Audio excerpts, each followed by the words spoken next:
আজকে তোরে আগুনে পুড়িয়ে ফেলবো। তুই বারবার আমার নামাজের জন্য ডাকোস। আল্লাহর দোহাই লাগে, এমন নিষ্ঠুর কাজ আপনি করেন না। চুপ, শান্তি মতো ঘুমাইতে পারি না, খালি নামাজ নামাজ নামাজ। হে আল্লাহ, তুমি আমার ছোট ভাইয়েরকে হেদায়েত দান করো, সে যাতে তার ভুল বুঝতে পারে। যতই আল্লাহকে ডাকিস, আল্লাহ তোকে বাঁচাইতে পারবে না। তোরা আজকে আগুনে ফুরিয়ালামু।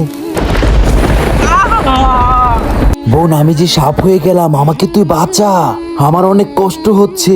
আমি বুঝতে পেরেছি আল্লাহ তাআলা হচ্ছে সর্বশক্তিমান। তুই এখন থেকে 5 ওয়াক্ত নামাজ পড়বি তো? হ্যাঁ বোন, আমি কথা দিলাম এখন থেকে আমি 5 ওয়াক্ত নামাজ পড়বো। ঠিক আছে।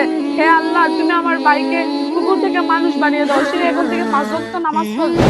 হে মহান রব্বুল আলামিন, তুমি তোমার রহমান নামের উসিলায় প্রতিটি মুসলমান ভাই বোনদেরকে 5 ওয়াক্ত নামাজ পড়ার তৌফিক এবং হেদায়েত দান করো।